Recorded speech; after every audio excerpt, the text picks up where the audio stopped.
Yo, what's up guys? Welcome back to the channel. Today we'll be talking about False, how she fares in today's arena, how she have her weaknesses, what are her strengths, and so on. So basically, False is a pure warrior that is like a glass cannon. So basically, she deals tons of damage but has um, zero survivability when being hit on. So basically, at, she is unique because she cannot die to any counter. Um, so we'll talk about her skill now. So same for skill. Her first skill is in nullifier. So this nullifier remove the enemy buff before she attacks. So basically, you will not have any damage reduction or everything.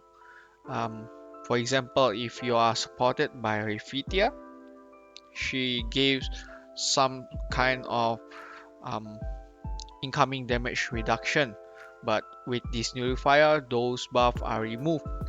Another case are Palliate buff, which um, basically give you a skeleton buff. So basically, if you are hit and die, um, it will turn to skeleton. But with this nullifier that False has, there will be no skeleton um, given.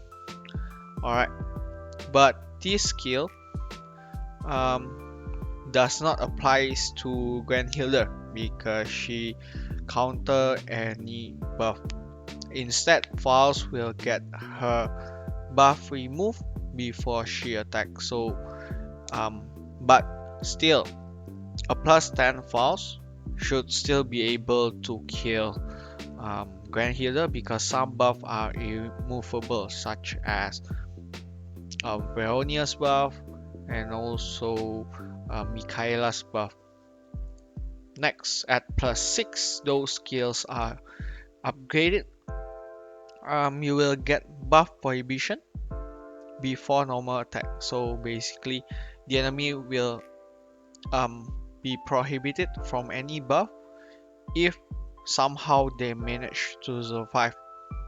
I do think that these skills rarely proc because most of the time False will clear out the enemies when she hits because she hits tons of damage. I forgot to talk about her tile, so basically she hits the whole back line of your team or any line which are taunted. So basically she hits three tiles which is top, bottom and left on the same line. Also, if you want to change her tile, you can use the 4-star support that enables you to hit the front row, which is Cerubia. Next is her second skills, which is Bloody Bash. So basically, she ignores enemy incoming damage reduction, um, basically your barriers and everything, and deals additional damage. So the more attack she has, the more additional damage that she deals. Um, it will get upgraded by 25% every plus. At plus 3, she heals her HP based on the normal damage that you dealt, not the additional damage. Please do keep that in mind. At plus 7, another 25% upgrade, 200%, and at plus 10 it is 250% with 100% instant healing based on the attack that she deals. So it's very straightforward second skill. This is the skill that enables her to deal a lot of additional damage. Next is her third skill, which is same as Anastasia. So basically she will gain more critical rate, the more critical damage that she has. So basically you don't because her critical rate is 0. The more critical damage that you have, the more critical rate that she goes. So basically, with this skill, she should crit every time. You don't need to use any fatal rune for her, just go purely on rage rune. This skill to increase at plus 4 and 5, but at plus 9, this where things go crazy, because she will have an increased attack, as you can see, 10%, based on the critical damage before battle. So the higher your critical damage rune, the more attack that she has. For example, if you manage to get around 300% critical damage, for example, 300% times the 10% is equal to 30% of her attack, and at plus 10 it becomes 20%. So basically you have an extra 60% pure attack increase, and this pure attack increase will increase her additional damage also. Alright, so basically she hits like a truck. She is a Glasscannon, and the thing about her is that she, when awakened, have a dead guard before normal attack. So basically she will not receive any damage. As you can see, do not receive any damage for 2 turns after she hits. So basically any counter, even if it is fixed, it will not kill false when she hits. So let's say you have Seto, false will not be killed by Seto's counter, but the thing is that Seto counters has DOT, which is damage on turn, meaning that she will burn to death, because her death guard only lasts for 2 turns.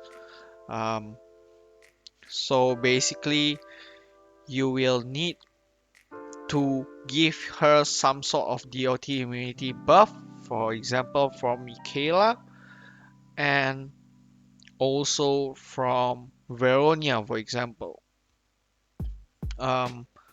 If you want to if you want to use her in the current meta. So if you have false and you decided to invest on her, I do think the best option is to get her to plus 9 or 10, because that is where she really shines.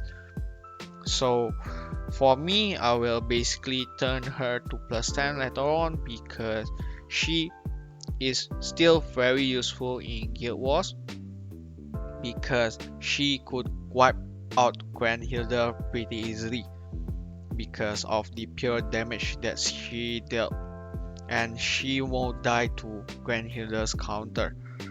I do think that she is best when she is supported by Michaela or even Veronia, because even though Michaela give her reduction in her HP, but she can lifesteal her HP back, as you can see.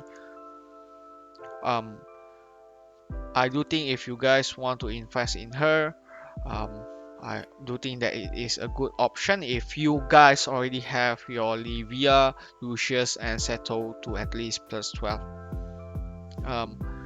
If you guys want to invest in Velven, Velven is very useful on dealing with Seto, but False is basically an all-rounder, a pure warrior that cannot have any survivability when she is hit, but she deals ton of damage. So that is all for today's video. I do think that she will probably get her companion in the end of this year, together with Asmode, Valven, Mamonir, and we'll just have to see how great she will be at plus 15 later on. Alright, thank you for listening. Please do like, comment, and subscribe if you guys find this guide very useful. Please do comment in the section below which unit you guys want for me to cover on next. Oh yeah, before I forgot, please, the best rune for Valze is basically critical damage rune with a substat of attack. Thank you for listening. Bye.